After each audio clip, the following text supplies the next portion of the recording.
Hey everybody, welcome back to my channel. My name is Stephanie Bree, and it's that time for me to do the video I have been dreading doing. But not for the reason you normally would expect from a video game buyer's guide. Because today I'm telling you everything you need to know before you dump money into buying a GameCube. And there's a lot to cover. So, I'm going to go ahead and throw this out there before we go too far. The GameCube is my favorite Nintendo console. I fucking love it. The GameCube, to me, is the last time Nintendo was great.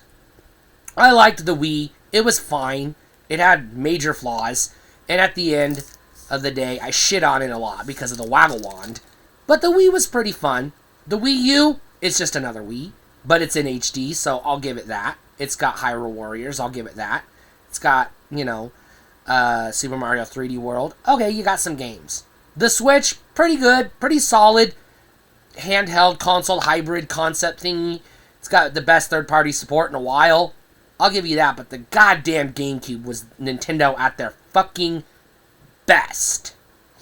When they knew every game had to knock it out of the park or they were going to go out of business. And they damn near did, by the way. Go out of business, not knock it out of the park.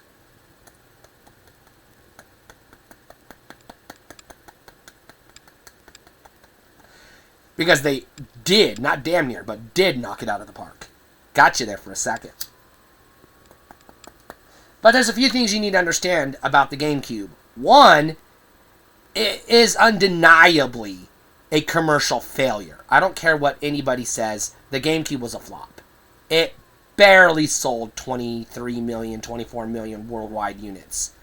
That is half what the Super Nintendo did, and considerably less than what the N64 did. Nintendo themselves consider the N64 a financial failure. And definitely the GameCube. It even sold less than the original Xbox, a bona fide failure, and the Xbox One, an honest-to-God failure as well. So the GameCube is a legitimate, undeniably honest-to-God commercial failure.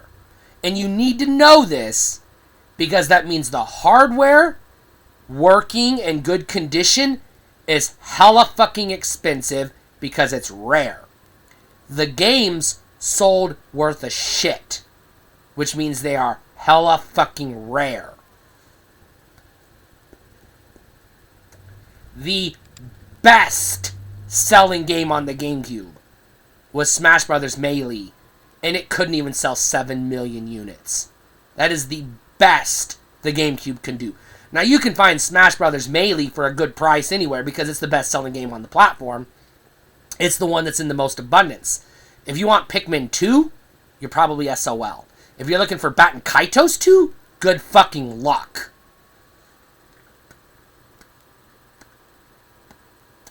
And you better have some spare kids to sell if you want to buy Odama complete in box.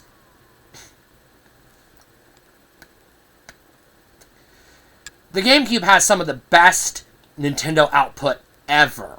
You got the first entry in the Animal Crossing franchise. You got Melee, arguably some would say the best entry in the Smash Brothers franchise. Double Dash, a shit Mario Kart game, but people like it. Wind Waker and Twilight Princess, two fan-fucking-tastic Zelda games. Mario Sunshine, better game than people say. Luigi's Mansion, really good game. Metroid fucking Prime, great fucking game. And so many others. Yeah, you got shit like Kirby's Air Ride and Donkey Kong Jungle Beat. Those games suck ass. But for the most part, the GameCube was a fucking glorious system, and I miss it. God damn it, I miss it. But the games are hella rare, which means they're hella expensive. Not as rare, nor as expensive as the Sega Saturn, but in some cases they can be, not because they're more rare, but because they're more sought after. Because they're still actually legit good games. The rare games that didn't sell a shit on the Saturn suck. But everybody wants them because even though they suck, they're still the best games on that shitty-ass system. So what are you going to do? But the GameCube, these are the best games on the system.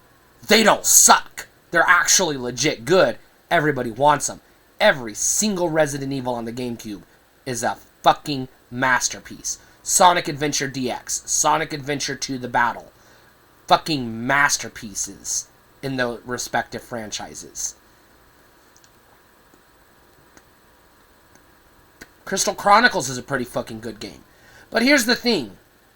Nintendo does not release GameCube software on modern systems very often. In fact, I can only think of like maybe 3 examples, maybe 4 examples where they have ported GameCube software to modern systems. More often than not, they just make new entries in their respective franchises. So a lot of those games are stuck on the GameCube because Nintendo never puts their first-party software on computers. So you can't even get PC ports. And because the GameCube software and hardware are still protected by copyrights and patents because it's not that old yet, you cannot legally make retro clones of the GameCube yet. And so there are no legal retro clones of the GameCube. Now there might be some fringe companies out there making systems of questionable quality that may or may not be compatible with GameCube. And I have to point out that the vast majority of Wii consoles are just GameCubes. They can play GameCube games. They support GameCube memory cards. And they support GameCube discs. So getting the hardware is not as hard as I alluded to earlier, unless you want an actual GameCube. If you just want to play the games, your best bet is a Wii. That's your best bet. Because at least you can get a Wii for a reasonable price. And then you just got to buy GameCube controllers and memory cards, which isn't too terrible. Because the one thing Nintendo did right was they made it 4-player compatible. Which meant everybody bought 4 controllers. So there's a bajillion controllers out there, at the very minimum. Now, you might have to pay $1.50 for a working Wavebird, which might not be worth it. But that's not important. Now, we talk about emulation on this channel, and yes, you do technically have GameCube emulation as an option. I'm not going to say it's a viable option, because while the emulator itself is pretty robust, and compatibility is pretty high, getting a GameCube controller, an actual GameCube controller that works with a PC, is a pain in the ass. And an Xbox 360 controller is not going to fucking cut it. The GameCube games are designed with the GameCube controller in mind. And they actually are not compatible with non-GameCube controllers because of the analog triggers. It is the only game console that has analog triggers. And there are games that require the analog triggers. So if you're playing GameCube games on a laptop using an Xbox or PlayStation controller, you do not have those analog triggers. Those games will not play as intended. You're not getting the authentic experience.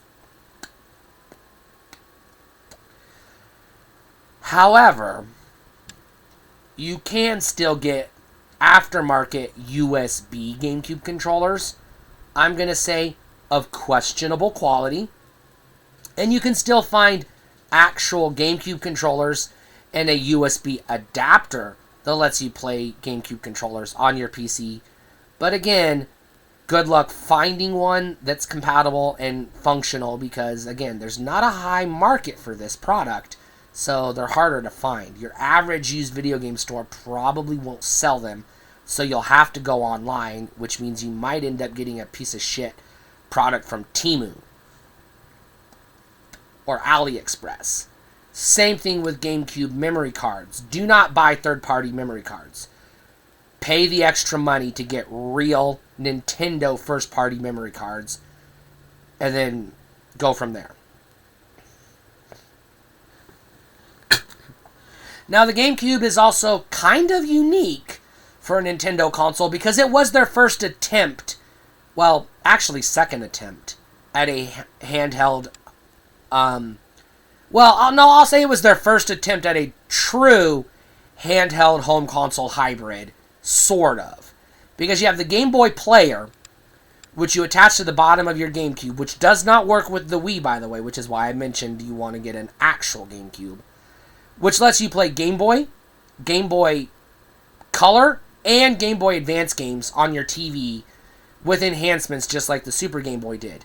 Now, the Super Game Boy lets you play Game Boy games on the TV, but that's not really handheld console hybridization like I would argue the GameCube was, because it also goes a step further and fully supports the e-reader accessory and comes with a Game Boy Advance to GameCube link cable that is compatible with way more games than you would realize, that lets you unlock additional bonus features in certain games if you're playing them with a Game Boy Advance.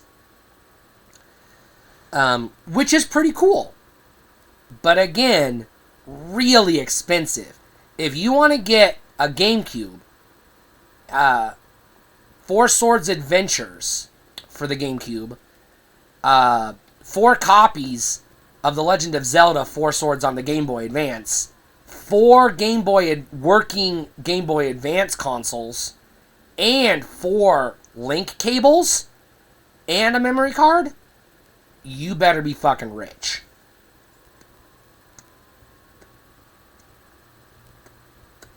Because you're looking at $50 to $60 a pop for those GBAs.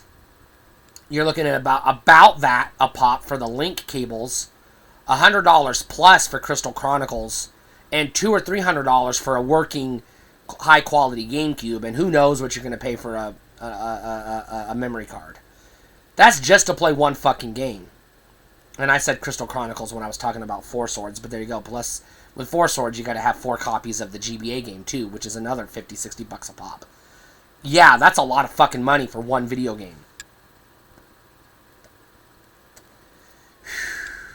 Overall, that's more expensive to play this 20-year-old video game than it is to buy a PS5 Pro and get 3 games for it, or build a modern, high-end gaming rig.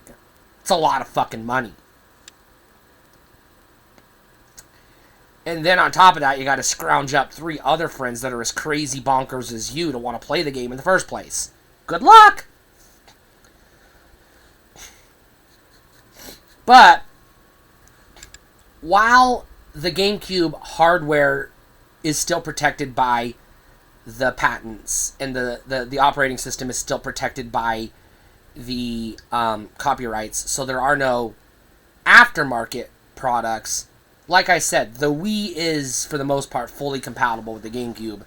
So that's another option, although it is not fully compatible, because it's not compatible with the network adapter, and it's not compatible with the Game Boy player. So those well, actually, I think you can still use 4 Swords Adventures and Crystal Chronicles on the Wii, because those use the link cable. They do not use the e-reader or the GBA player. So you should be okay there. But you're still going to pay out the ass for it. For 3 Nintendo Wiis. Working GameCube compatible Wiis. Which are about half the price of a working GameCube, but still a little more money than the Wii should be. A lot more money than the Wii should be, by the way. The Wii should be like $5 at a thrift store. But that's neither here nor there. Alright, there you go. Everything you need to know before you get into GameCube collecting. Who is the GameCube for today? Die-hard Nintendo nuts like myself. I shit on Nintendo a lot, but I'm still considered a Nintendo nut. I love Nintendo and I love their games. Collectors who have to have everything. And people that are bonkers that want to explore a software library that is, shall we say, very interesting. Third-party games on the GameCube, not all great, not all bad. First-party games, top fucking notch. Good luck. Stay cool.